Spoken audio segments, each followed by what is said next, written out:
Click the wrong button, my bad. But what is going on, everybody? For those who don't know, I go by Philly Mike, host of the Philly Talk podcast. We got the Battle Birds podcast. We are down one member. He got some stuff he has to do, but he relayed some of the stuff he wants to talk about to us via text.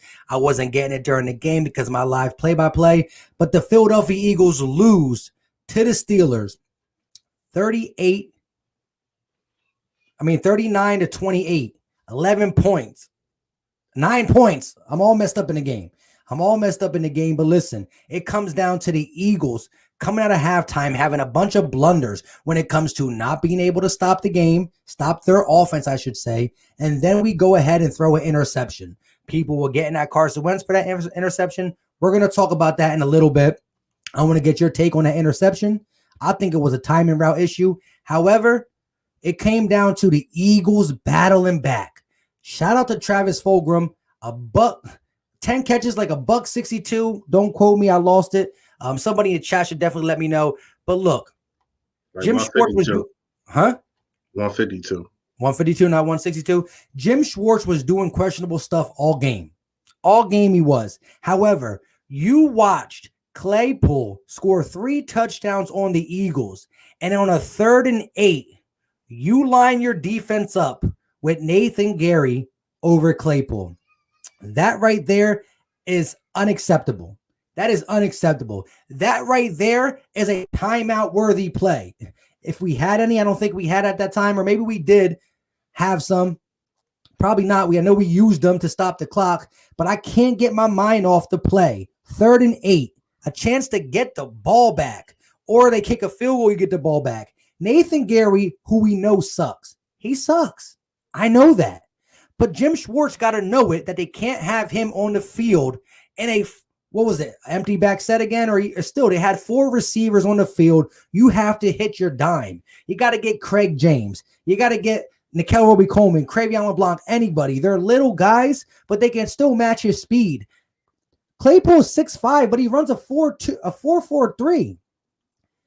Nathan Gerry sucks. We know that. Jim Schwartz put him in the absolute worst possible spot, and that very much ended the game. There's things you can talk about, the flags, Darius Slay's play, Carson Wentz missed a few, but for all in all, the offense carried the defense on this one, and it's just something I was totally shocked. I had it a low-scoring game, and I was totally shocked. What's your instant reaction? My instant reaction is that the coaches lost this game. I think, and I'm proud of the players on this team.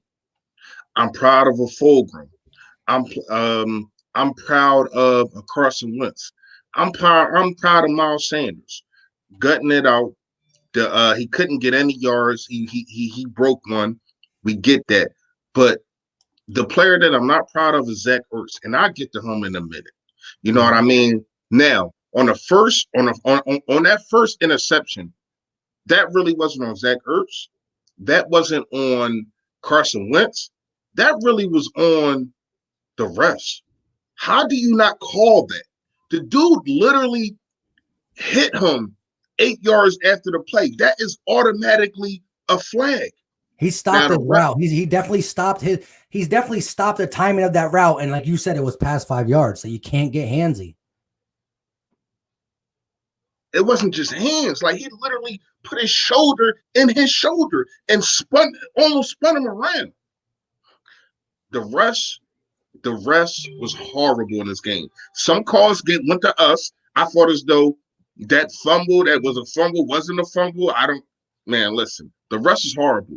But even still, we still had a chance to win this game. You seen Carson Wentz put on his big boy pants and go to work.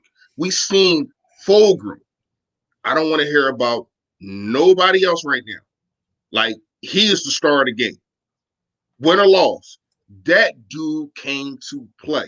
He is looking like, and I know it's only one game, but who has done what he has done since Carson Wentz has been here? Really nobody, when you look at it. Over 150, didn't drop a pass? Come on, man. This dude is like the real deal. Let me get at Jim Schwartz right now. Yeah, definitely. I want to know what this is real fast. It's barbecue chicken. Barbecue chicken. That's what Nathan Gerry was against a pool. Listen, when I seen the spread offense, right? I said, "Oh, they gotta call timeout on this one." Nathan Gerry's on the island with Chase Poole. Oh no, they gonna call timeout. Waste the timeout because it's the defining factor on the game. Even the announcers, people texting me, I'm seeing it. Jim, what are you looking at? What are you looking at? Why do you have Nathan Gerry trying to stick the hottest man on the field? Shout out to Fulgham. He wasn't the hottest man on the field, even though he had a heck of a game. Chase Poole was the hottest man on the field, and you put him against that?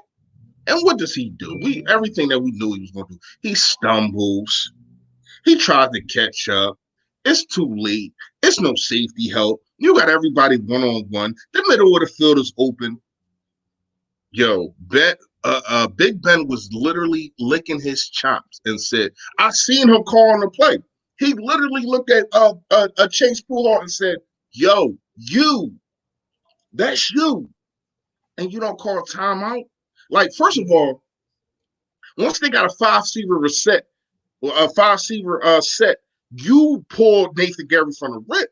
You put in either a corner or you put in a safety. Like, hey, I don't understand. Real quick, shout out to the Giants beating the Cowboys 14-3. I just gotta say that fast.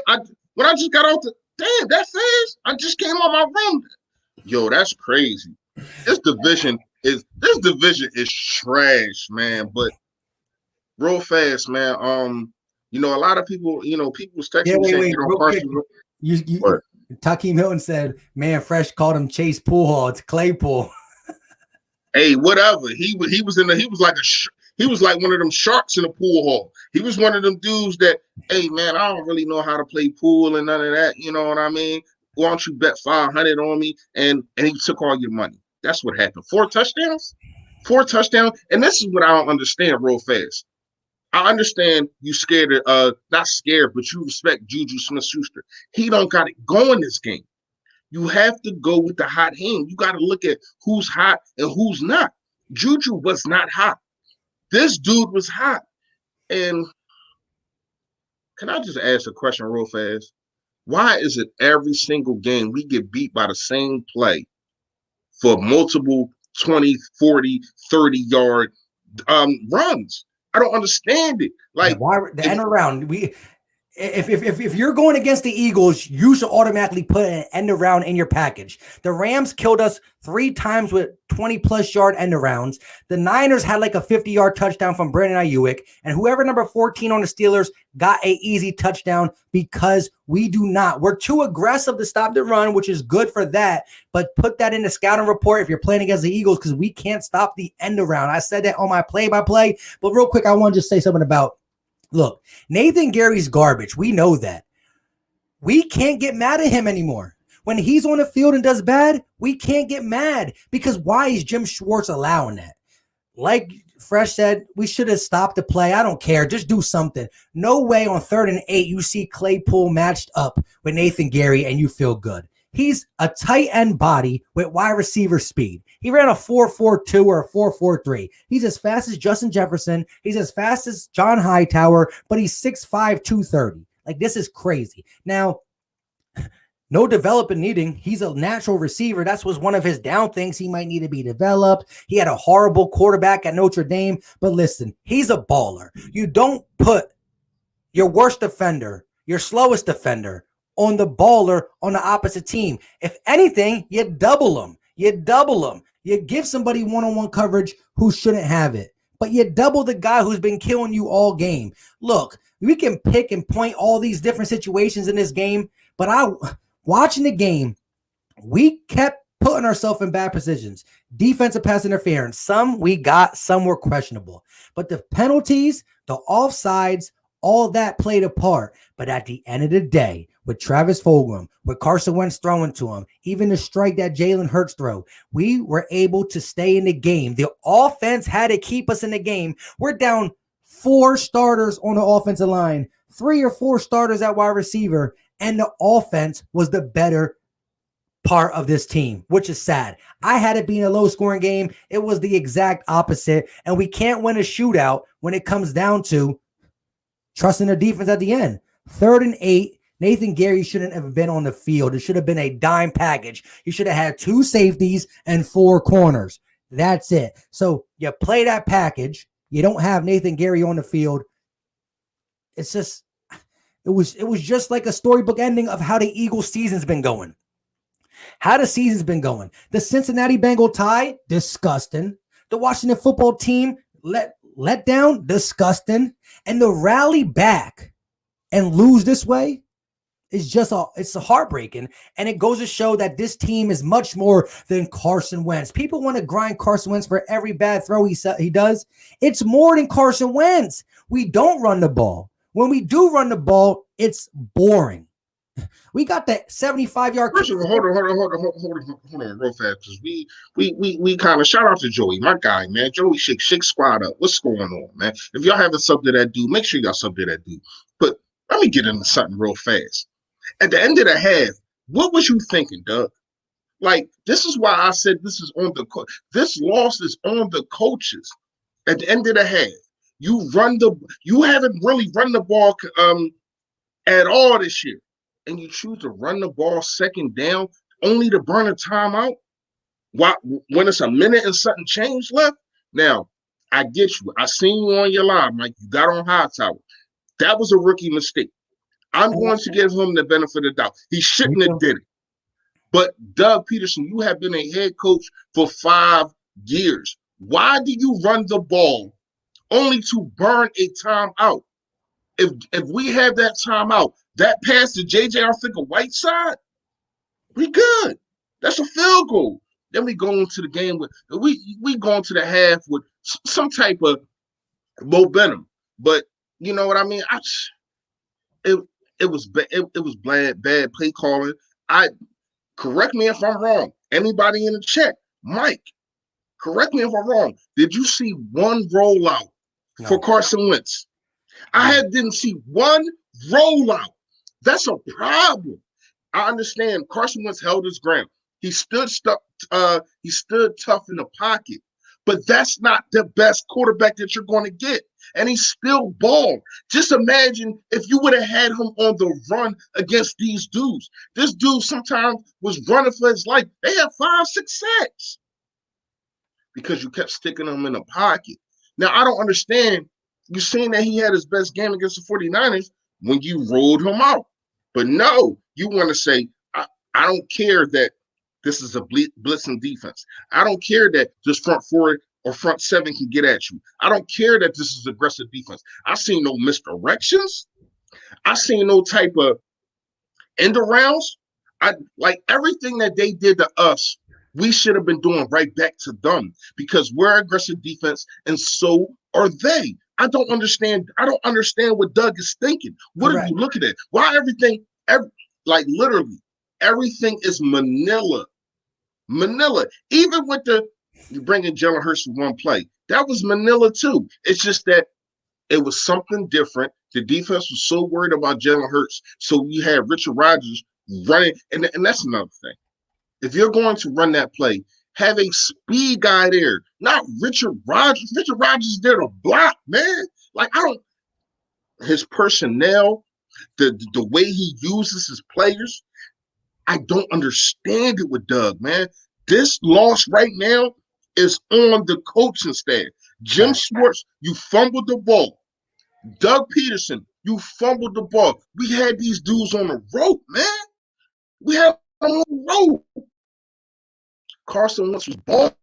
Like I really didn't see I mean, y'all comment, y'all see what y'all want. I think this is Carson's best game. You know what I mean? Like, hands down, I think this is the best game of the season. Like, when you look at everything that he did, we got down 2 scores. He pulled us back up. Consistent throws to Fulgham, to Greg Ward, to anybody that's available. J.J. Arthur-Whiteside at the end of the half. I seen this dude making throws that I know he can make. Facts. But the coaching, the predicament was not there, man. That is a problem. This organization will not succeed until our coaching staff gets better and sees what we see. Mike, if we see it, why the excuse me, I was about to cuss. If we see it, why the hell can't they, man? I don't get that. Go ahead. Let me just get this. Cool Eagle with the $2.99 super chat. He said, I called that touchdown on Gerry off the rip. And same with Joey Shiggs. His thing was I called that right when he saw him line up in the slot. And shout out to Legion, if I could find it, because it's be jumping on us. Legion says, why does the Eagles defense almost always get torched by a no-name or a rookie receiver? Yes, there's always that one guy who does it. And this is the bad thing, is once they start doing it to us, we don't change up. I don't know what goes in Jim Schwartz's mind. Like, well, maybe he's getting lucky. Lucky's once, lucky's twice, maybe 3 times. But after 9 catches, you stop being lucky. It's just him beating us. And you have to find a way to not allow him to beat us. Look, if we were on 3rd and 8 and anybody else, Claypool could have caught that first down or touchdown. If it wasn't the way it happened, I would have said, dang, we battled back. We tried. It is what it is. But you put Nathan Gerry, that's like putting an alcoholic in a room with an open glass. And like, don't do it. If you do it, it's your fault. Nathan Gerry sucks, but we can't blame him no more. He's not good. He's not getting better in pass coverage. But we continue to put him out there. It's our fault. It's all fault. Can't even say the word. It's our fault as a coaching staff. Doug Pederson has to step over Jim Schwartz's head and get this man out the game. But look, I also want to talk about this. Doug Pederson is a guy who got back to being aggressive in the 49ers game and going for it. I said this in my play-by-play. That 57-yard field goal, I wouldn't have done it. If we were home, I would be content with a 57-yard field goal. But in Heinz Field, a spot where, the grass is always a little bit, I wouldn't have done it. I would have went for it on 4th and 5 there. But at home, I would have kicked the field goal. That's just my thoughts. Let me get the super chat and let me know what you think about that field goal. Because again, at home, I would have kicked a 57-yarder. But on the road, especially with the offense being that potent, at that point where Travis Fulgham was getting open no matter what, I would have went for it. But shout out to Jalen Williams. He said, excluding Sanders, Sweat, and the young offensive line, nobody drafted in the past 3 years contributed. Howie, that's you. And Jim gotta go. Correct. You see bits and pieces of contributions from our last 3 years of draft picks. We cannot draft. We cannot stay healthy. And we do not know how to play situational football. In that situation, Nathan Gerry should have been off the field. 100%. Let me get this last super chat and then I'm going to let you go. Solo Bowler with the $4.99 super chat. Appreciate you guys for the super chat. Best thing Howie did was what he didn't do. Extend Ertz. That might be looking like a fact. Because Zach Ertz. We need to talk about him. Before you go, I want you to give me your take on Zach Ertz, but also answer that field goal question. But listen. No. I'm saying later on in the chat we need to talk about him. Right. But also, I want to say this though. Zach Ertz was asked to stay in and block a lot. You saw that too, right? He was staying in and blocking a lot, whether it be at the tight end position or even at like the fullback. He came back and sat in like a fullback position a couple times and asked to block. But still, 1 catch, 6 yards. You can't ask for money. You can't ask for money. 1 catch, 6 yards, you can't ask for money. Once again, that goes to the coaching staff. Like, why? He is a horrible blocker, man. Like, he gets blown up. Like, you seen what happened with Killings last week. Like, he was the main reason why that play got blown up and probably why Killings had got cut. Like, so to go back what you asked me about the field goal, Mike. Yeah. I ain't gonna lie, I didn't disagree. I understand it's like, damn, like, be aggressive, Doug. But with the field goal, you take the lead. And I think he felt as though he owed him that one because of the Cincinnati situation. So it's like, I need everybody to have confidence because we're still going on a long stretch here. You know what I mean? We still got one. That's what I'm saying. We need everybody on deck. We need everybody with the mindset. And when you think about it, what field goals has he kicked since then? So you're trying to get your guys back to where they need to be. You know what I mean? I don't really got no problem with it. And I don't have no problem that you got a problem with it. I ain't even gonna lie to you. I'm 50-50 on it. You know what I mean? If we make it, we probably still lose the game because of everything that we just talked about. And let me tell you something real fast. Shout out to John Clark, man. He just tweeted. He said Ben Roethlisberger was 13 for 13, 158 yards, and 2 touchdowns on third down. That is not going to win you any games. Correct. At all. The defensive line was getting at this guy, right? In the beginning of the game. Now, they found a way to get the ball out of their hands fast. Now, what is your counter to that, Jim? Your counter, I'm going to tell you what your counter should be, and I'm going to tell you what you didn't do, and I'm going to tell you what you should do. Your counter should have been, if y'all don't want to know why I'm wearing this hood, man, because it's Grim Reaper Fresher Day. I'm coming from somebody's head. I'm coming to all people, man, like seriously. And it's the coaches. Jim, if you see Ben is getting the ball out of his hands fast, why in the hell are you playing 8 yards back? Why do you have these guys playing 8 yards back, playing this dumbass zone when you know the pressure is there? Now, after a while, the pressure stopped being there because it's just boom, boom, boom. So they get pressure for nothing. No, take away his first read, play bump and run coverage. Like, I don't understand what the hell Jim doesn't see. Why, if I see a guy who has never coached a defensive day in my life, I played linebacker for 1 year. I don't know what the hell I'm talking. I know what I'm talking about. I know what I see, but I don't know what the hell I'm doing. So why can't you see that? Why can't you see that you take away the first read, bump and run coverage, so your defensive line can get upfield? The defensive line was tired by the middle of the third quarter. Fletcher Cox was not in and out, but he got hurt. He came back. But you've seen the defensive line slowing down. And shout out to whoever was calling the game. I heard him say it. He said that they're going to run slant routes. They're going to get the ball out of Ben Roethlisberger's hands. So by the third quarter, this defensive line will be tired. And that's what happened. Jim, I just don't understand what's going on. Doug, I don't understand what you are thinking. Such a Manila play call, man. Like, you mix things up against the 49ers. Your thing's starting to like kind of freeze up a little bit. You're going in and out. I'm good, y'all.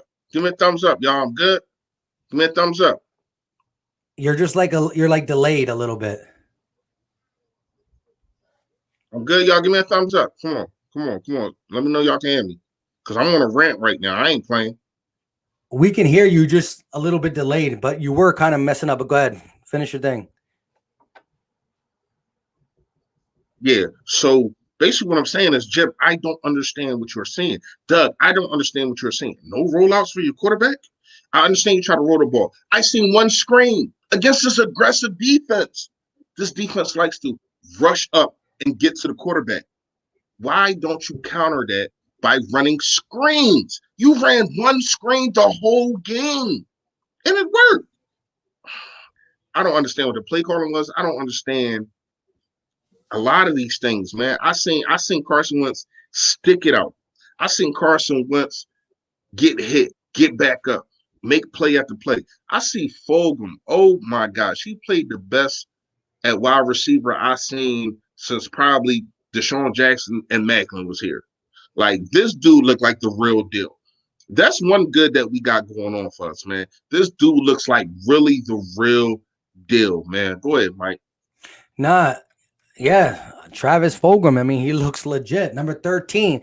I said in I did a play-by-play, and I was telling everybody in my play-by-play, if we come out and win this game, I'm doing a free giveaway for a Travis Fulgham jersey.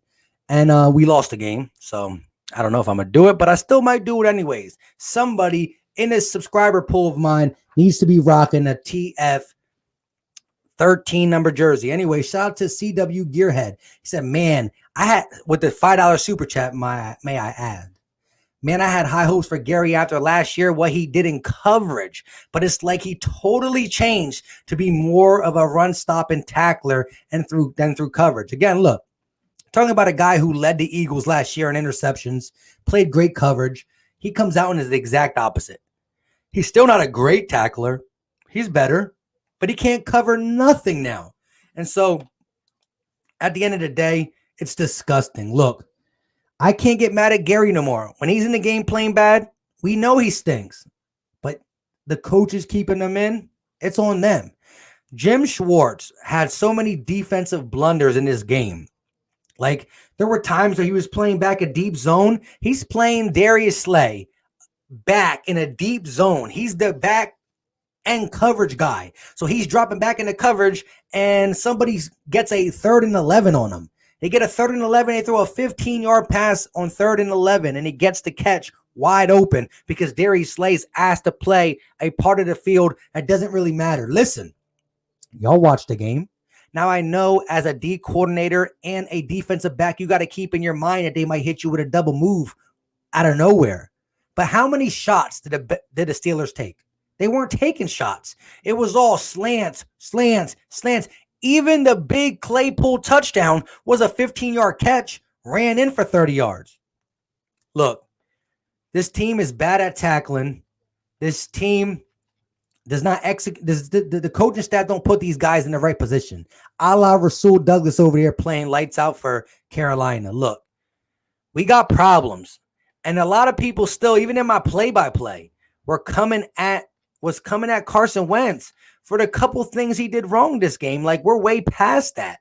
Let's be honest. We're way past a couple things. The interception was bad because we came out of it. Our defense allowed a touchdown ASAP Rocky, and Carson threw an interception. I understand that. However, it wasn't him. It was the lackadaisy call that could have been a pass interference. That should have been. Yeah. No, it ain't no could have been. It should have been. Like, I don't know. Like, I need everybody. And if anybody that was in the chat, shout out to Mike doing the play-by-play. I don't know how the hell he do it. I can't do it. I'll be snapping during the games. Like, my wife, my kids, they get away from me. I go crazy. Like, I don't know how he does it. But shout out to him for that. If anybody was in the chat saying that's in here right now, I really need you to look at that play again. If you've recorded it or if you're going to wait till the All-22 come out, I really need you to watch that play again because I did. I watched it about 6 times. The first time I seen it, the angle that they got on Zach Ertz, you don't see him getting hit before the touchdown. I'm just like, what the hell is Carson was throwing? What is that? Then they played it again. And I'm like, oh. Zach Ertz literally got bumped and hit off his route, which was illegal. Like, I've seen so many bad plays. At first, I ain't gonna lie, I was going to blame this on the refs. I ain't gonna lie. Like, before that whole Jim Schwartz thing with touchdown on it, I was gonna blame this if we lost on the refs. It was so much bad call. First of all, can we talk about that Darius Slay PI? Like, can we talk about that? Like 5 minutes later, right? Like, look, the play was done. There was no flag. I'm over here talking. Look, when I was doing the play-by-play, I watched the play-by-play, and as soon as the play's over and I see there's no flag, I see the ref doing this, incomplete. I stop there. I start talking to the chat. I'm like, let me talk about the chat. I look back in the corner of my eye. I see a really late yellow flag thing pop up. I'm like, huh? How you call 5 minutes later? Yeah, that was horrible. Even some calls that we got to come towards us. I'm even kill dude.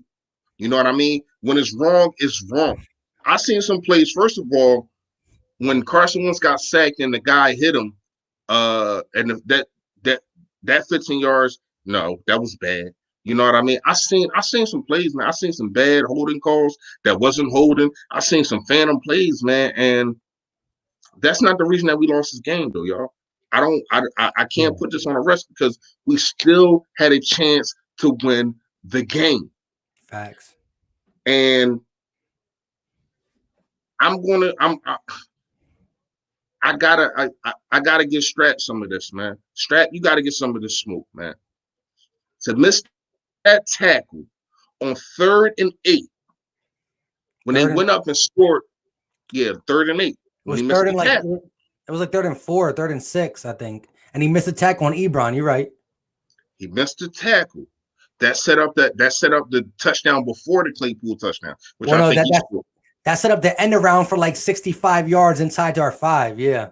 Yeah, I think he scored damn near every touchdown, so it don't matter. The Claypool touchdown. Yeah, the team guts him down there and then finished with Claypool. But to come out in the half and to get a friend out like that, I think it was like 4 plays, if I'm not mistaken, because I think they got 1 first down.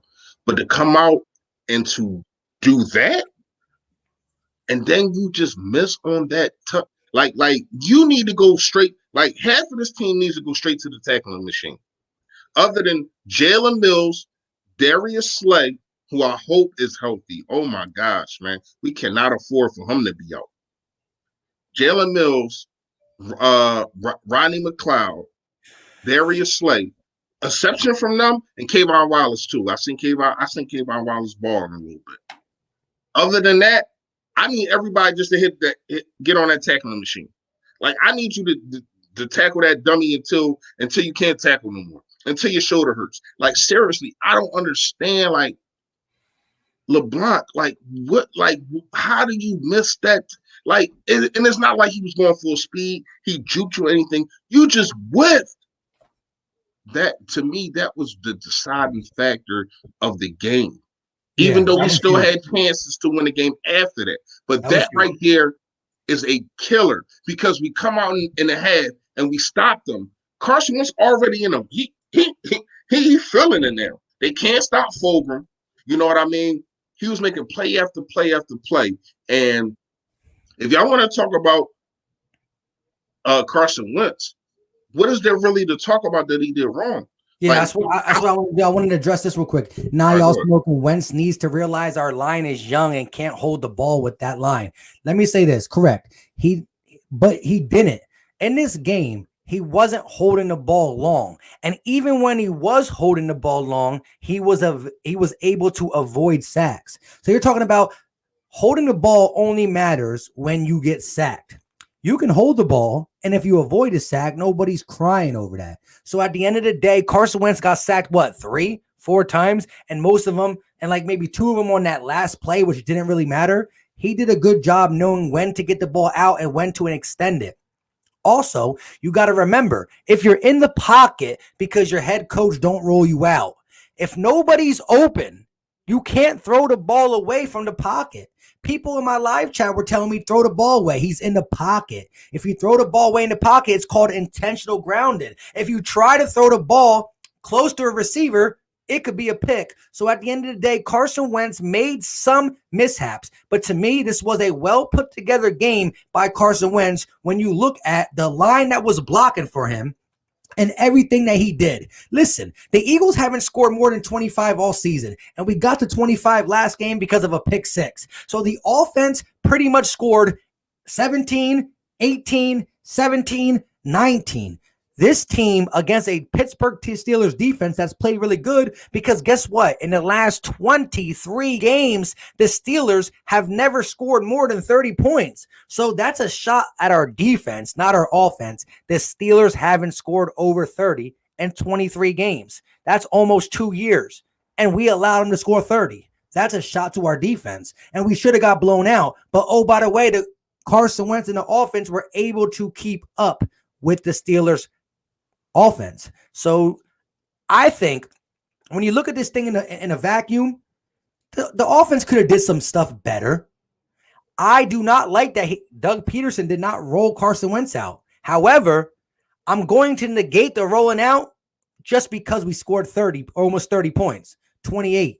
So I will give Doug a pass, but he has to roll Carson out. It's better that way. No, I know you're saying no. And all through my live, I was saying, wait, am I drunk or something? Because how many rollouts have y'all seen? We haven't done it. However, the defense is responsible for this loss. Simple and plain. 5 times they scored touchdowns in consecutive. They scored a first touchdown, and they scored another touchdown, Then they got the 3 points. Then they came out of halftime and scored a touchdown, and they got the pick.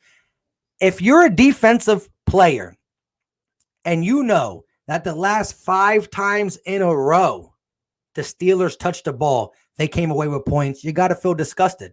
Touchdown, touchdown, field goal, touchdown, touchdown.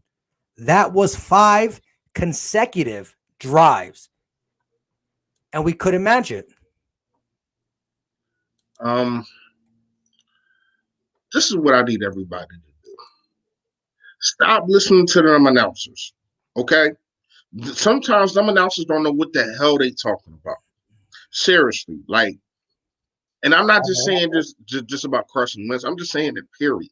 A lot of the times, these dudes don't know what the heck they talking about.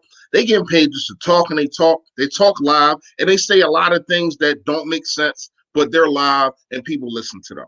Let me tell you something. You cannot sit here and say, damn, look at Carson Wentz. Look at the play he did when he broke a tackle, and then he slings the football to Hightower for 15 yards. But then he does the same thing three plays later or a series later, and he gets sacked. You have to take the good with the bad with that, because we got to understand this is who Carson Wentz is. You still have to make sure that you protect him. And I felt as though he wasn't protected. The offensive line, even though they gave up 5 sacks, the offensive line was put in a lot of different spots to where as though they could have just folded. And I'm really going to shout them out. You know what I mean? Because even though they gave up 5 sacks, I seen some type of blitzes that I'm like, damn, I don't know how many offensive line could hold that. But you know how you stop these things? By running screens. You know how they stop these things? By running quick slants. You know how you stop these things? By rolling your quarterback out. This is why I have a problem with Doug. And I get what you're saying. You're saying, oh, we put up these points. We put up these points because Fulgham and Carson was balling. That's why we put up these points, bro. Like, it wasn't no scheme. It wasn't none of that. It was Carson Wentz standing in the pocket, getting hit after hit, but still having the fortitude to still get the ball down the field. Now, you want to talk about some misses to Hightower. I thought as though he didn't miss. The one play on the long run, Hightower stumbled. And I'm like, damn. Once I seen the stumble, I said, damn, that's going to mess up the connect. It takes the littlest thing for a 72-yard touchdown to turn into an incomplete pass. Like, seriously, especially in the NFL. I felt as though he threw a perfect ball to Hightower in the end zone. I think it was like a 50-yard pass. Like, I seen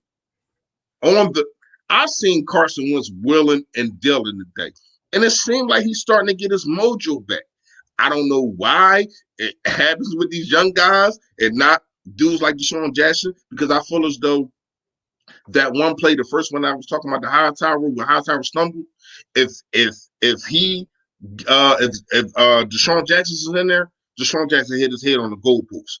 But yet and still, I felt as though Carson Wentz stood his ground, and he went toe-to-toe with a guy that I'm pretty sure he respects. You know what I mean? The run game was not working. It wasn't. I'm not going to sit here and try to lie to you. The one play, we caught them slipping. 3rd and 9, it was a draw. They was slipping. Other than that, we probably only had like 11 rushing yards. Think about that. We probably only got like 11 rushing yards. There, it was back to the line, loss of one, back to the line. Yeah, so now a lot of people were saying Doug's not running the ball. Now, here's my thing. Doug should have ran the ball, but you should have ran the ball more creatively. You see how they was killing us? Why can't you do things like that? It's not like you don't have speed guys in Quez Watkins and Hightower. It's not like you don't have dudes that can do different things. It's not like you don't have a Boston Scott that can run screens. Corey Clement, I don't want to see him in the game ever again. One of them sacks, Corey Clement totally missed the blitz. Missed the block. I don't know what are you looking at? I don't want to see Corey Clement on this field again. I'm sorry, y'all. I understand. Super Bowl champion, 100 yards. But that is past. It's over for him, man. I don't want to see him. It's time to bring up Holyfield or Warren today, because Miles Sanders Miles Sanders is a complete back, but you still need that bruiser. And Miles Sanders is not that bruiser. I think if you have a guy like Holyfield who can just bum rush and hurt the defensive line or the linebackers and go straight at them because they're aggressive. You know what I mean? I think that wears on a defense, and we don't have that right now. It's time to find that. It's time to bring up these dudes. I don't want to see Corey Clement again, man. Seriously, go ahead, Mike. Yeah, no, I agree. Listen, Corey Clement has shown in his limited snaps that he can't run the ball. He's just out of sync, out of touch with society. I mean, the blocking schemes are horrible. This ain't the first time he missed a block, but it was a huge one. Look, Corey Clement time in Philly is done. I mean, even Boston Scott being a little big guy would have been able to block a lot better. But look, it comes down to this. We were a little bit sloppy on the offense and defense side of the ball when it comes to penalties. Preferably the defensive side of the ball, multiple offsides, multiple defensive pass interferences. If they were good or not, yes, I understand the refs had a little bit to do with some blown calls here. We got a couple ourselves. But look, it comes down to not being the better coaching's team. The coach, Doug Pederson versus Mike Tomlin, we got out-coached. They were creative. They had spice. Now, again, we couldn't roll them out. We could or not. I don't know. I don't care at this point. What I do care about is the lack of running and the lack of creativity in the run game. And also, if you're not going to run, use the pass game to be a staple of the run game. Throw the ball out the flats to Miles Sanders against guys who are, again, screens will work against a blitzing team, but also running the ball out to the flats. Against the 49ers, Carson Wentz was in a blitz. He threw the ball to Miles Sanders behind the line of scrimmage, and he took it 30 yards up the field. That is stuff we could have seen. Then you don't do it again. Yes, this is stuff we could have seen against this defense. We weren't taking advantage of that.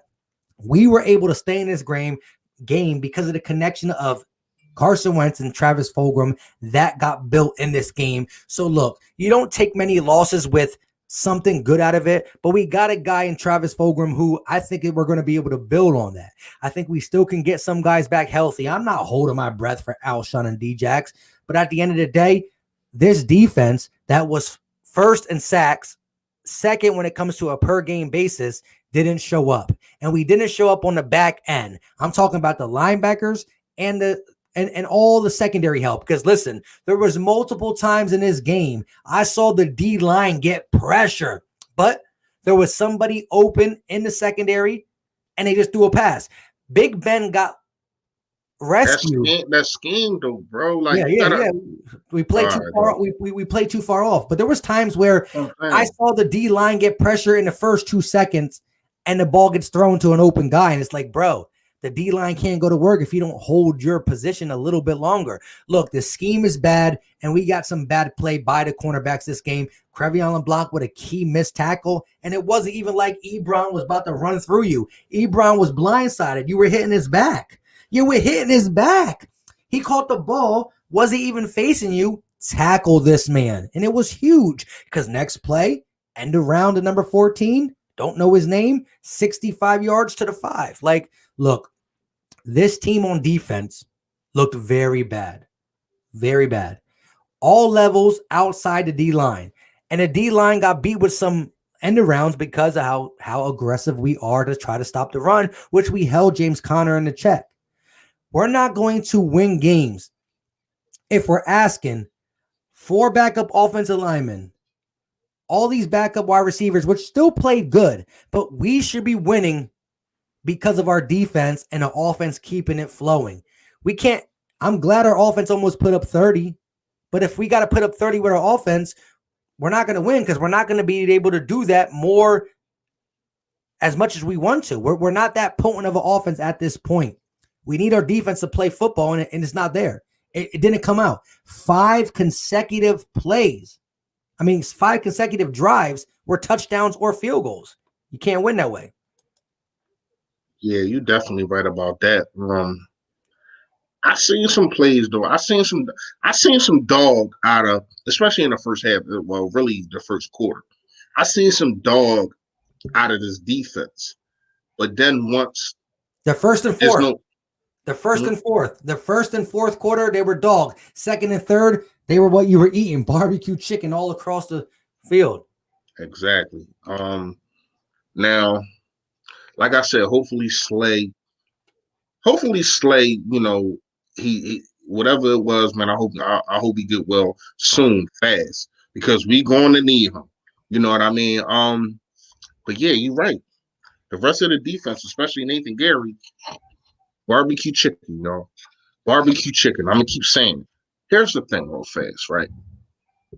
Since you know that they're barbecue chicken, what is your scheme? What is it that you're trying to do different? What are you trying to do? You're first of all, that one blitz, I don't know if it was for a touchdown, but I think it was third down. I'm sitting there like I see Nathan Gerry coming. It's nothing disguised. Nothing is disguised. I see Nathan Gerry coming. I see Curvy on a block coming. You think Ben don't see it too? So he switched the play. He literally switches the play. And what do? They still do the same thing. Counter, counter, counter. That's how a lot of boxers win fights. And this was supposed to be a fight. And it was a fight until the fourth quarter. This was really a dog fight. When you look at the defensive lines going to battle, when you look at just the defense period going to battle, when you look at the quarterbacks going to battle, when you look at two wide receivers, only two. If you want, there's nobody else that you can talk about on the offensive side of the football other than Fulgham and Claypool. It was two dudes going to battle. A boxing match. You have to try to make sure that you come up victorious, man. Now, what did they do? I don't know if y'all seen it. What did they do third down? The last offensive play that we had. What did they do? They put their best corner on a dude that's cooking. That's what they did, right? Why can't we do things like that? Why is it? And I understand Slay is out. Cool. But before Slay was out, Claypool, yeah, he had a couple receptions. First of all, he had a holding pass interference that was bull crap. But anyway, I seen Darius Slay still sticking to Juju Smith-Schuster. He's not balling right now. He's not the guy that Ben Roethlisberger is looking for. He is literally looking for Claypool because he's cooking. So you make sure that you put Darius Slay on him until things change. That's all I need to see, because we seen it on a fourth down. That was a dumb behind play, first of all. You know what I mean? I didn't understand. I mean, third down, sorry, before the field goal and in the fourth quarter. I didn't understand that play. I don't understand. Once again, you use your talent. Why aren't you rolling out Carson Wentz? I wouldn't even mind if you brought Jalen Hurts in on that play. Not to throw the ball, not to be under center, but just to confuse, because you put him in one time and it confused the heck out of defense. So what I'm going to do, I'm going to confuse you again. Why is it that when things work, you stray away from it, Doug? I don't understand it. Why is it when things are not working, you keep doing it, Jim? I don't understand it. It's remedial to me, and it's insanity. Stop doing the same things and expecting different results. Because when you do that, you go crazy. Just like how I am right now. I'm literally mind blown right now, man. I don't understand why they don't understand what we all see. Most of us in this chat, me and you, shout out to Gay City that's not here right now. He sees the same things, man. Like, I'm texting people. People are literally telling me things that I know, but at the same time, it's like, why don't y'all know it? Facts. Jet, why don't you know it? What? Real quick, shout out to Lenny D for the $5 super chat. He said, we play favoritism when the best players are waiting in the background and play better than the starters. Look, it's getting to that point where we just got to see the next man who's going to make the play when we constantly see a guy who can do it. He just can't do it. Look, shout out to all 244 in the chat. We are live on two channels, the Philly Tall Podcast and Philly Fresher channel. Make sure wherever you're watching it, do us a favor. It's been a horrible Sunday so far, because to catch back up and to lose, if Claypool catches over Jalen Mills, Craig James, any cornerback, I'm still mad. But I'm like, at least we tried. But to really put our worst defender on the best player on their team at that point of the game was disgusting. A linebacker on a guy who's as strong and big as a tight end, but runs a 4.43. He's as fast as Hightower. That was disgusting. But smash that like button wherever you're watching it. It's free. It's easy. And if you're a Steeler fan in here, well, go ahead and smash the dislike button at this point. I don't care. As long as you're smashing something, show some love, show some support to either team you're rocking with. But Eagle fans in here, get them likes up for wherever you're watching it. We appreciate you 100%. We're going to rock out for a little bit more because I do want to watch some good football for the rest of my Sunday. But yeah, man, look, it comes down to this. The defense was horrible. When you allow 30-plus points, it's bad. It's bad. And the only way you beat that is if you outshoot them. And this team right now is not built to outshoot teams. Once we get fully healthy, maybe we can outshoot. We got a Dallas Goedert. We got a Deshaun Jackson. Or forget Deshaun Jackson. Listen, at this point, I will take this. Deshaun Jackson and Alshon Jeffrey, will they help us out? Maybe. But they're old and not trustworthy. But this team, imagine this. You got Zach Ertz, Dallas Goedert.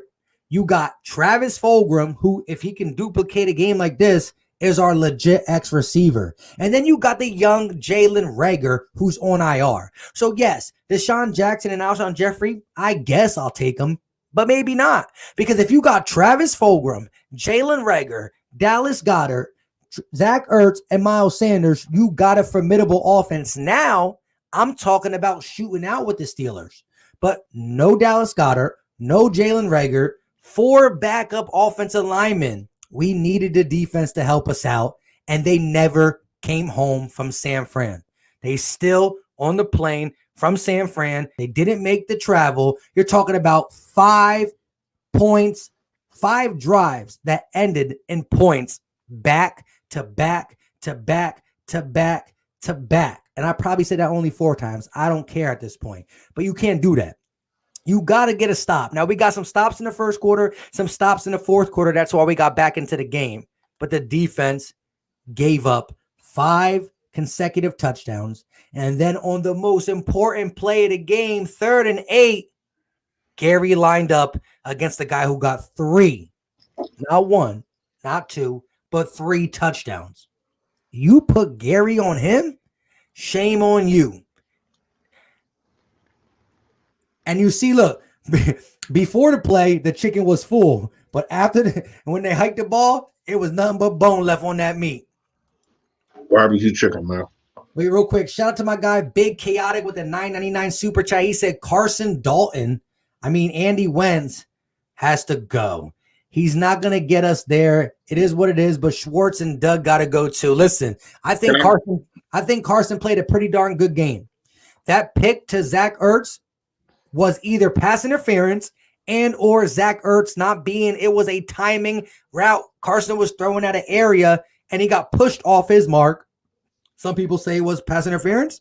Some people don't. But it wasn't a poor throw by Carson. And that last interception, we pretty much punted it. It was 4th and 20. We don't got Freddie Mitchell out there. We ain't getting that's just Carson don't give a damn about the stats. He wants to win. Listen, what's his name? Big what? Big Chaotic, I think. Big Chaotic. Let me ask you a question real fast. Put how many quarterbacks can you put in that position with a bunch of practice squad guys? He has none of his starters at wide receiver. None of them. Think about that. Deshaun Jackson gone. Alshon Jeffrey gone. Reagor gone. His offensive line has been, this is the first time he had a consecutive offensive line that played, and then Lane Johnson goes out. You know what I mean? You got dudes, you have a dude that 3 years ago didn't know how to put on a football helmet. None of it, knee pads, he didn't know how to put on none of that. You got Herbig, who's Then you got Kelsey. Kelsey, I gotta break down tape. I don't know how good he played. I gotta break down tape. He didn't have no missteps. Shout out to that. Then you got Matt Pryor, another backup. Lane Johnson goes down, like I said again. And then they bring in another kid that's cool that hasn't that's been in and out this whole season and has injuries himself. And you still do what you did again. This is supposed to be the number one defense, right? Mike, am I right? This is what they were saying. The best D-line we're playing against minus the Washington football team. No, I'm not talking about defense. I'm talking about defense, period. They got them ranked number 1 or number 2. This is what they had. Yeah. And Carson Wentz does that? What else do you need him? What else do you want him to do? How is it Carson Wentz's fault? Do you not see that they're not rolling him out? Do you not see that the pocket is collapsing? And he's starting to, and shout out to him for this, he is actually starting to step up into the pocket instead of just running to the right and running to the left. He's seen him coming on the edge. I've seen him step up into the pocket multiple times, throwing deep football. And that's another thing. You have a guy in Hightower that stumbled on one, and I'm not gonna put no dispersions on him about that. That happens. But he literally threw a 50-yard touchdown that was dropped again. Once again, I think Hightower is a good talent, but it's still a dropped touchdown. He put that thing on the money. You know what I mean? And you just want to get on Carson, talking about trade Carson. What are you seeing when you look at the football field? I don't understand it. Like, what are you saying? Let me just say this real quick to Big Chaotic. Listen, you're right in the sense of that. Wilson or Mahomes, we wouldn't be 1-3-1 because let me say this. Wait. Carson Wentz played bad in the Bengals game and the Washington football game. And if we just had a better version, if we just had him a little bit better, we would win them games. But here's the thing. Yeah, I say that. Yeah, I give you that. Correct. Listen. But we talking about the day. Correct. Let me just say this. Carson Wentz in the whole season has had a bunch of bad games in the beginning of the season.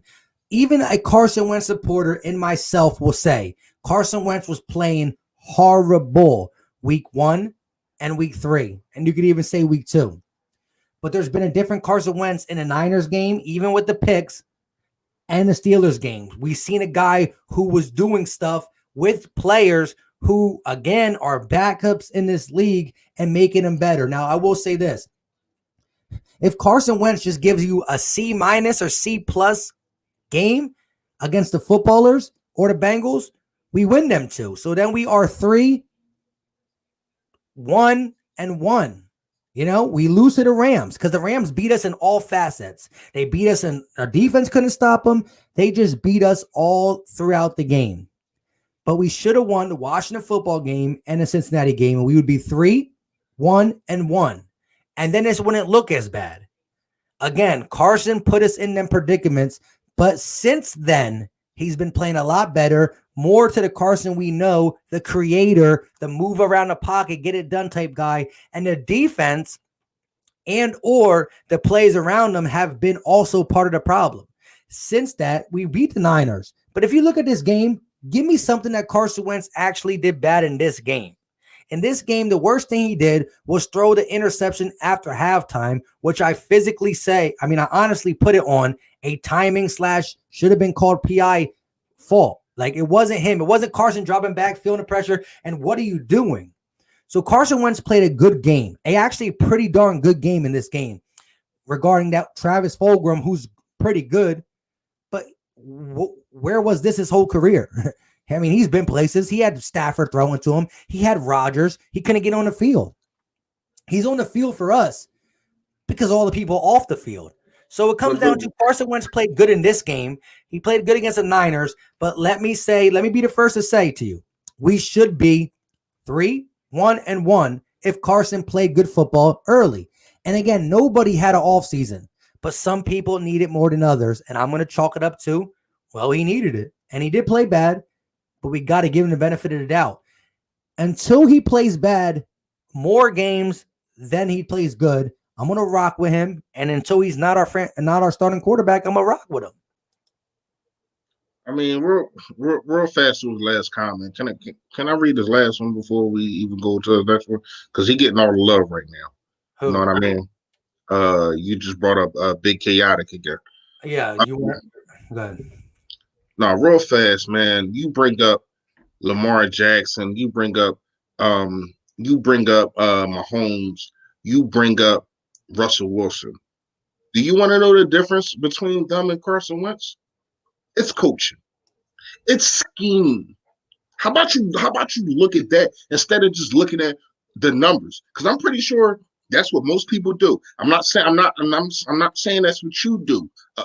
Be chaotic, but at the same time, you can't just look at the end of the game and look at his stat sheet and say, "Oh, Mahomes had this." First of all, Mahomes just lost and just threw a pick at the end of the game. Did you see that? Did you see that? Because I did. So don't tell me like every quarterback is just flawless and Carson Wentz has a problem. That's number one. Number two, well, back to my number one, should I say. The scheme is a problem. You want to know why Patrick Mahomes flourished? Because Andy Reid puts him in a position to flourish. Andy Reid gets him out the pocket, gets him rolling out, has speed all around him. Once again, I guarantee Patrick Mahomes will not look like how he looked, an MVP caliber player, if he loses Tyreek Hill, if he loses Kelsey, if he loses Hardman or who they next receiver. I can't even remember right now, man. Well, Marcus Robinson is our 5th round receiver, and he would start for the Philadelphia Eagles as the number 1 besides Travis Fulgham. But listen, real quick, before you continue going, nobody's comparing Carson to Mahomes. Mahomes is legit the either best quarterback to Russell Wilson. It's either 1 Mahomes and 2 Wilson or 1 Wilson, 2 Mahomes. We know that. However, what he's saying is, look at Mahomes. Had all his weapons and gets beat by double digits to the Raiders. You know who Derek Carr's weapons are? You don't know, because it's Nelson Aguilar and a bunch of just random guys. The Raiders don't have guys. So look, we're not comparing to Mahomes, but Mahomes just got beat with all his weapons. Carson played a good game this game. Has he played good all season? No. Capital N, capital O. If you've been watching my channel, listen, these are people who are just jumping in here now. We got people who've been riding with us for a year, 6 months, 3 months. If you go back and watch my film breakdown on Carson after the Bengals game, after the Washington game, after the Rams game, I said he played trash.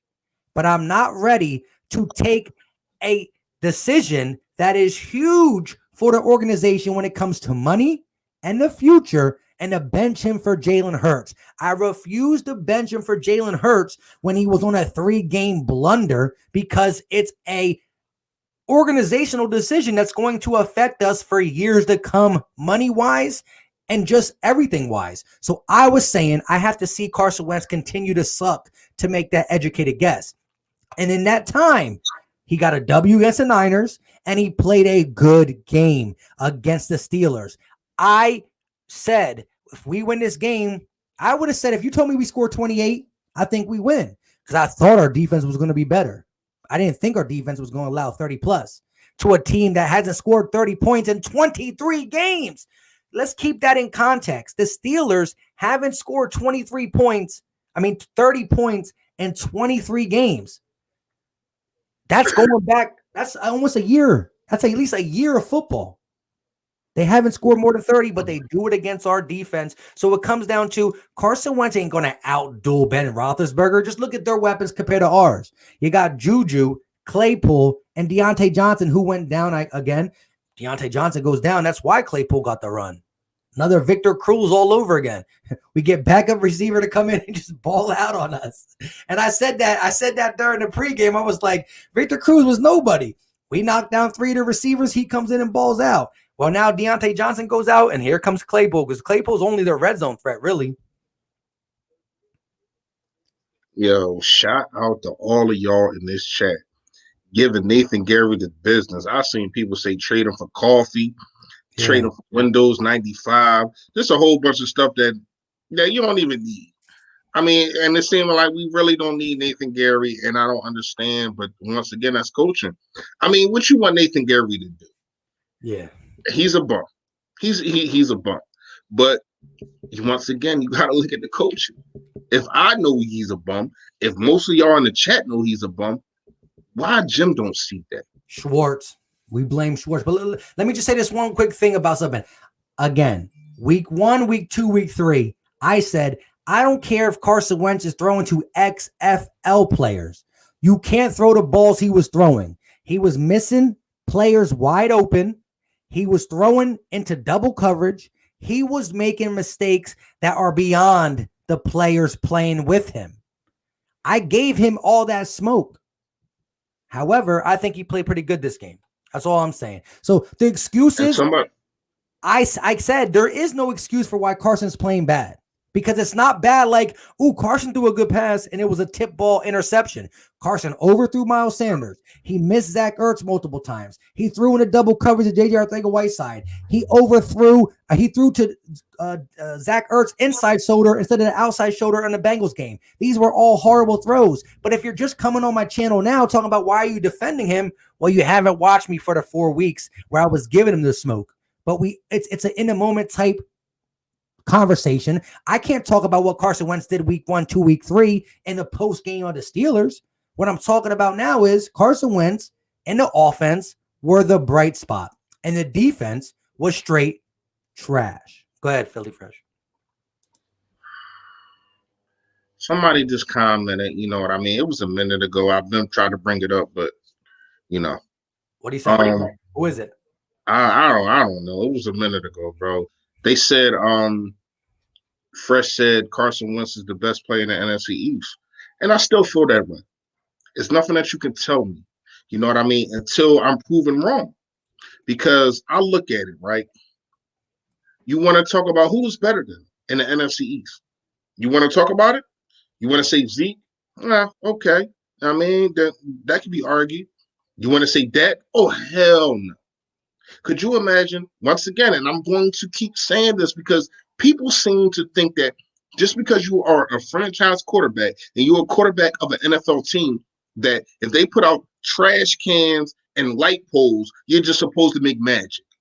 No, it's not like that. And once again, it's a camaraderie thing. And I said that in the pregame. He has no camaraderie. Finally, he does 2 weeks. In the last 2 weeks, right, we've seen him have the same wide receivers. And look what he did in the second week with the same wide receivers. This is really the first time he has the same wide receiver. I'm going to keep saying that so y'all get it through your head. Carson Wentz has no camaraderie until now with his receivers, and we see what he does when he has it. You want to talk about Dak? Dak has all the talent in the world. 2,000-yard rusher, CeeDee Lamb, Zeke Elliott, a good offensive line. I understand they center him down or something like that. Oh, well, join the club. You know what I mean? You can't talk to injuries to me when it comes to the Eagles. I don't want to hear that. I don't want to, and people make that excuse for everybody but Carson. Nobody makes that excuse for Carson. Oh, well, Dak was missing his left tackle. And then, man, I ain't trying to hear that. How about you have a whole big ship line? At this point, I will say right now, Dak is playing better than Carson this year. If you're talking, it could be because of that. But at the end of the day, he is playing. I'm not saying that he's playing better. I'm saying who's the better player. That's different, Mike. What I'm saying is, look at what Carson Wentz. All right, Dak. You can say Dak is making lemons with lemonade. Carson Wentz is trying to get blood out of a stone, literally. Offensive line down, bad play call, wide receivers in and out, and everybody wants to say, I make excuses for Carson. No, I am giving you everything that I said are just facts. It's not like I'm sitting here saying, you know what, if Carson had this and that, he wouldn't have threw these interceptions. I didn't say that. What I'm saying is look at what he's throwing to. Look at who's protecting him. Look who's calling the plays for him. That's all I'm saying. And everything that I'm saying are facts. I'm not giving excuses. I am telling the truth. So, yes, I said Carson Wentz is the best player in the NFC East, and I stand by that until I'm proven different. Because who's better than him? Go ahead, man. Real quick, he said, truth is, Wentz is playing average, really below average, and they're paying him top 5 money. That's not a winning formula. I will say to you, if you take the whole season in a vacuum, you're right. You're right. Because I gave him a C. Yeah. I gave him a C. Let's just go there. Against the Washington football team, he had a great first half, but he had so many blunders in the second. He gets a D for the Washington football game. Against the Rams, he gets a D in that game. He did try to do some things. He gets a D. Against the Bengals, he got us to overtime. Still, he played really bad in the beginning. I'll give him a D plus. In the Niners game, I give him a C plus. In this game, I'll give him a B minus. But when you look in a vacuum, you get 3 Ds, a C, and a B. You're still right around a little bit below average. He's probably a C minus or a D plus for the overall grade. So Bradley, I agree. When you look at it in a vacuum, correct. I'm not going to come out here and simply tell you that Carson Wentz is the best. He's not. He hasn't been playing that way. Here's my thing. Let me say this. I've been a guy who's been saying I don't understand it when it comes to Carson Wentz has been a guy in his career who has 7 or less interceptions. So what was the change that made him go, 2017 was great, but it's over with.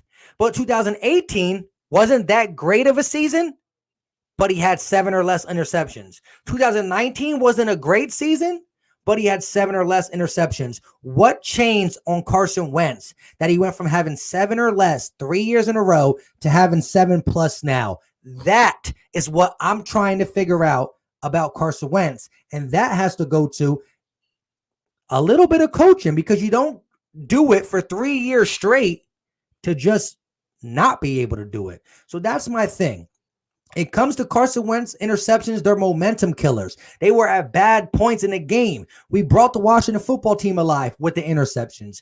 We stopped our run against the Rams with the interceptions. We killed ourselves against the Bengals with the interceptions. This game kind of almost killed us with the interception, even though it was a Zach Ertz not being there type interception. It doesn't matter. It's still under Carson Wentz's belt. The fact of the matter is that Carson Wentz has been playing different. And so I'm just trying to see if we will ever. Right now, I'll take the 2019 Carson Wentz, which I saw today. I saw that version today. That's what I'm trying to tell you guys. It's not about me defending him all season because you haven't watched my channel. If you could look at me and say, Mike, you're talking too good of Carson, go watch. Go back. YouTube has history. Go back and watch what I said after the Rams, Bengals, Washington game. But I can't bench somebody who's going to change the organization and money. It's either going to cap us at the knee hugely.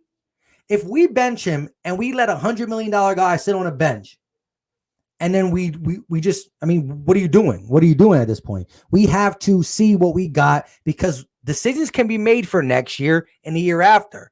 And if Carson Wentz proves he's not the guy, well, then the Eagles will make their decision. But we can't make it off a 3-game sample size when he has 35-game sample size career. You know what I mean? Just can't do that. That's my whole thing when it comes to Carson. Simple. But real quick to this guy, real quick, and I said this in the off season that Claypool not this. Now he's a generational talent, but if he can put it together at receiver, which he had a horrible quarterback throwing him the ball, Claypool can be like a Megatron, because we never saw a guy. There's only 2 guys ever to be 6'5 plus, 230 pounds plus, and run a 4.43. The last person to do that was Megatron. The next person was Claypool. But you still got to put it together. But if he could build off this, Claypool's a monster. That's all I can say.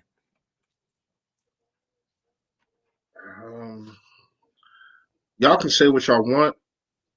I'm going to tell you like this. You want to talk about trading Carson Wentz? You want to talk about benching Carson Wentz?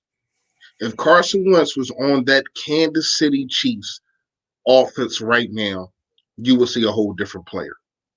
You would see a guy that we are talking about instead of Patrick Mahomes. That's just facts, because I know the talent. I seen the talent. I know what he can do when you give him just a little bit of a number 1 receiver. Remember 2017? Y'all tend to forget that because Nick Foles won the Super Bowl. That man was the MVP of that season, hands down. Like, you see what he can do when he just got a little bit of, and it really wasn't just because the first couple games him and Alshon, they wasn't on the same level for real, until that Giants game when he hit him with that, I think it was like a 20-yard pass to set up Jake Elliott for the 61 field goal. But before then, they really wasn't on, like, they wasn't meshing like that. You got to understand, it take you time to mesh with your wide receivers. And a dude like Patrick Mahomes, a dude like Deshaun Watson, until this year, we see what Deshaun Watson looked like, right? A dude like Drew Brees with Michael Thomas. Without Michael Thomas, we see what Drew Brees looks like.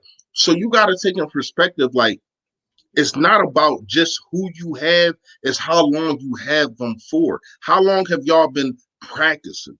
Every single practice, Carson Wentz is looking at different players. Every single series is dudes in and out. Not this game. Shout out to them. They stayed healthy. Other than Darius Slay and Lane Johnson and a couple other guys. But I'm talking about the wide receiver position, man. Wow. Dallas came back and took the lead 24-20 going into half. Yeah, I kind of knew that was going to happen. That's what they do. Yeah. But when you look at it, right?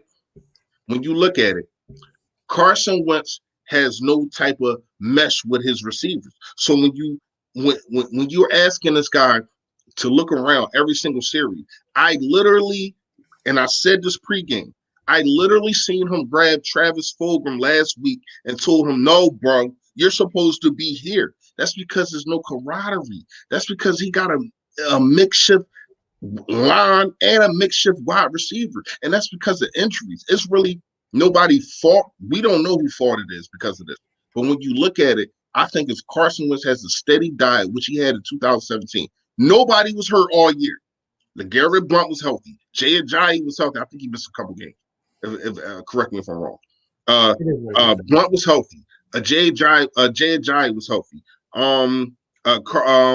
Carson Wentz, obviously, he got hurt. But Nelson Aguilar had the best years of his life. You know what I mean? Year of his life. Alshon Jeffrey was healthy, even though he played on a torn rotator cuff.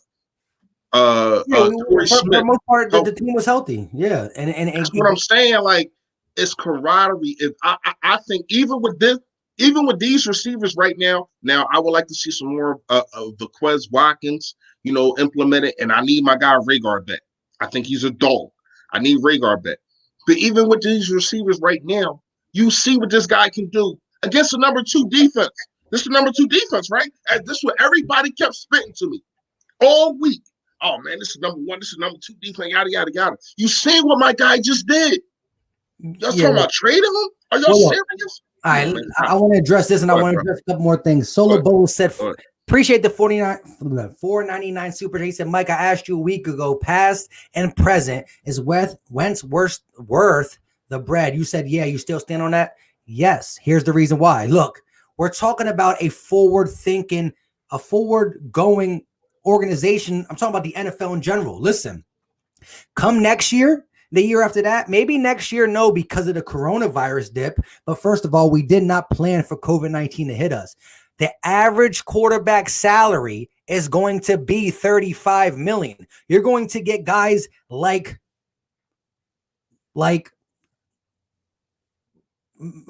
Ryan Fitzpatrick for $30 million soon. That's what it's going to be. So now you got this guy for what, 5-7 years, whatever it is. So I'm saying watch all the quarterback contracts.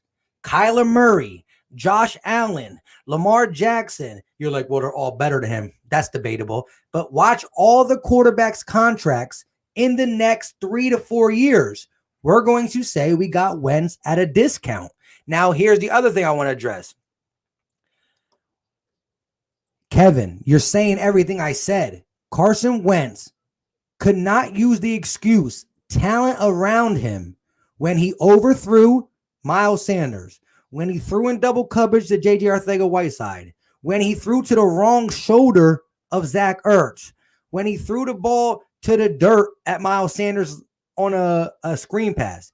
You can't use the excuse to talent if you're not getting the ball to the good or bad talent. And so that's why in a vacuum, Carson Wentz has been a average or a little below quarterback since the season started.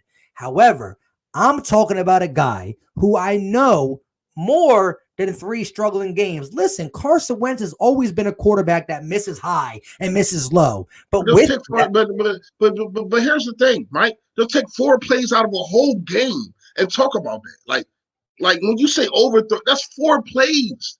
That's four or 5 plays at the most. Like, here's come the thing, on, man. Like everybody got overthrows. Like I just said, I just seen Patrick Mahomes driving to try to win a game against the Oakland Raiders and threw a pick. Like everybody does it. But as soon as Carson Wentz does something, look at Carson Wentz. Like, come on, man, stop it, man. Y'all need to stop. Y'all really need to stop it, yo. Seriously. At the end of the day, you could forget about some blunders off a W. You remember everything off a L, and that's why I believe it's being pointed out. Because let's look at Nick Foles on Thursday night. Nick Foles with the Bears beat the Bucks. Nick Foles missed 2 or 3 wide open receivers. However, they got the W, so it's all forgiven. They don't get the W. Bears fans are coming at Nick Foles. Shout out to No, they not. No, they not, because they not us. No, they not. You're right. Lenny D with the $5 super chat. Biggest fear, people talking about trade Wentz and he goes to another team and balls out. Hey, we'll see. Then, it is what it is. See, now, hold on. I never said Patrick Mahomes was Wentz, but you got to understand, Doug Pederson ain't Andy Reid either. You got to understand, Travis Fulgham ain't Tyreek Hill. You got to understand, as much as we love Zach Ertz, he is not Travis Kelce. So how about you talk about that? How about you talk about everything that's surrounding Patrick Mahomes is put in a perfect position to win, and that's what he did.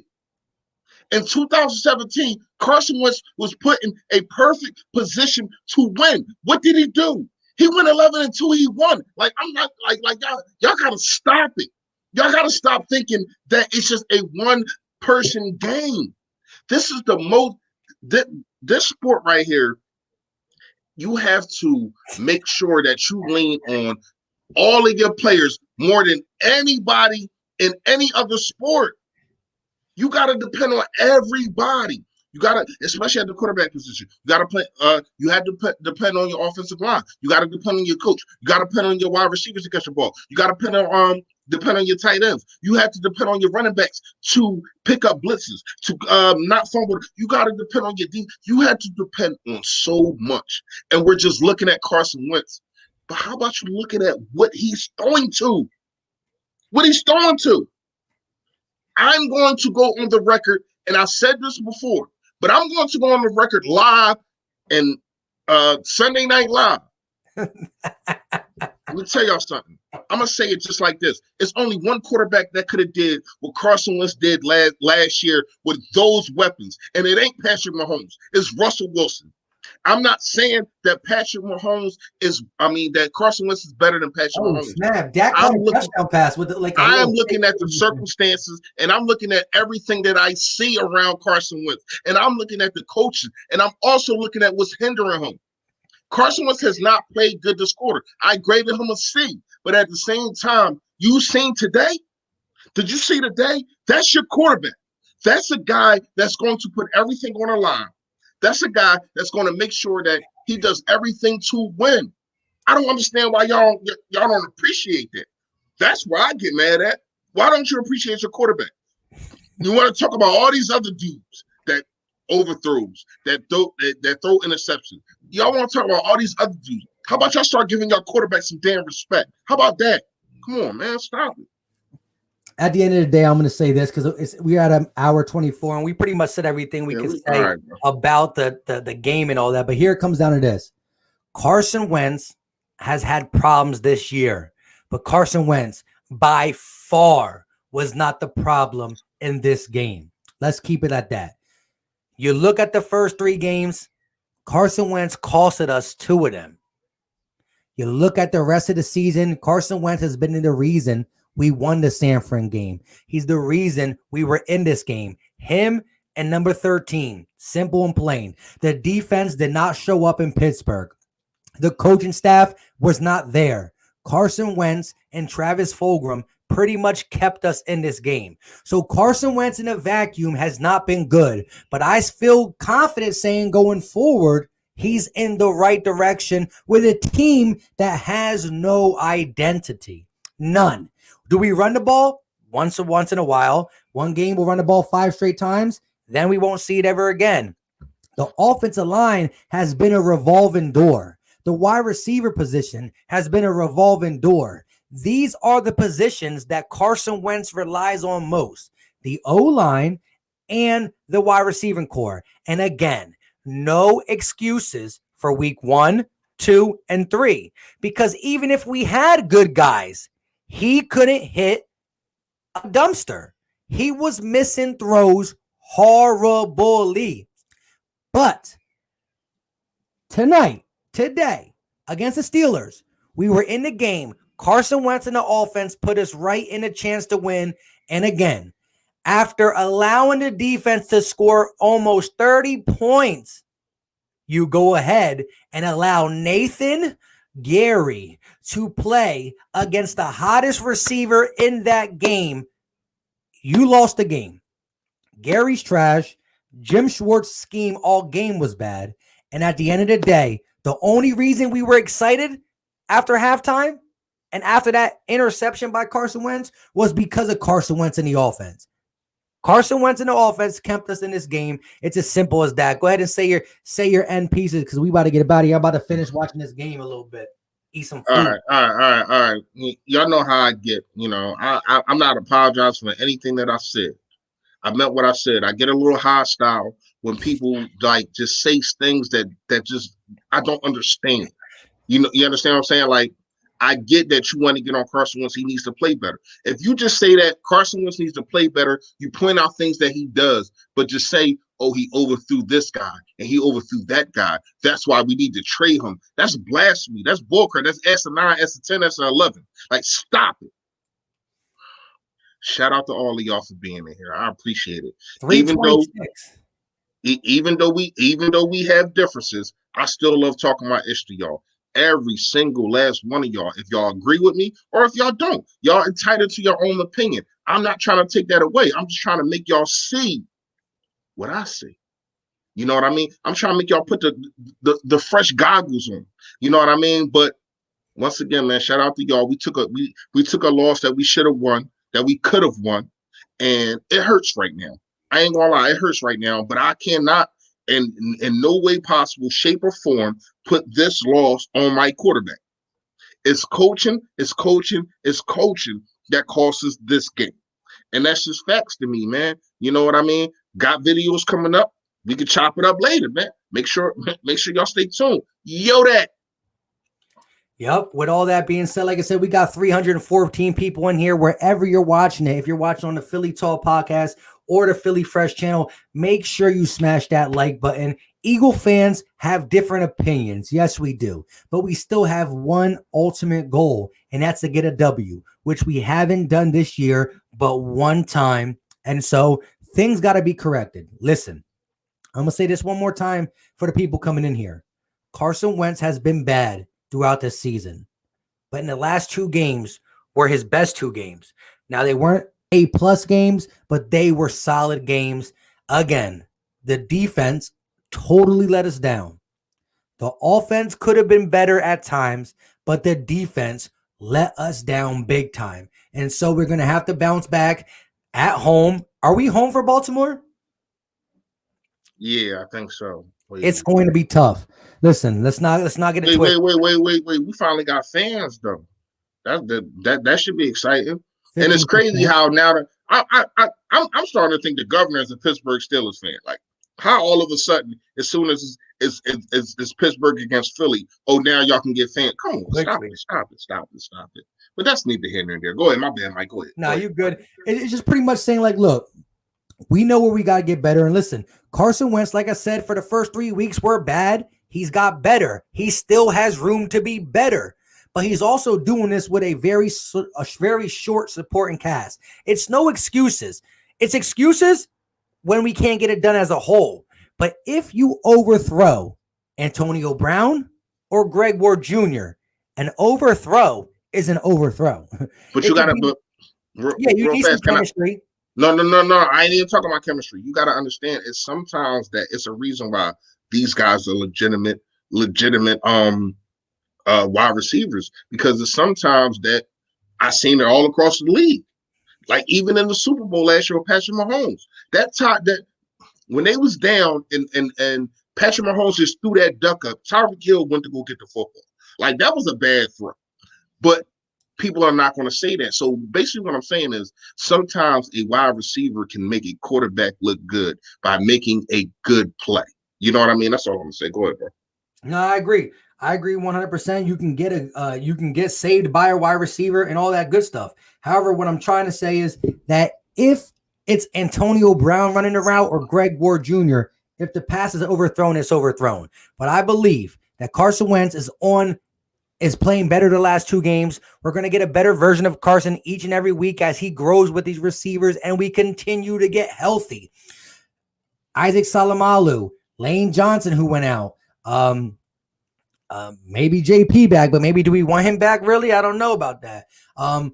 Alshon Jeffrey, Deshaun Jackson, maybe we don't want them back, but Travis Fulgham and Jalen Reagor can be a staple of this offense at the wide receiving core throughout this season at the second half of it.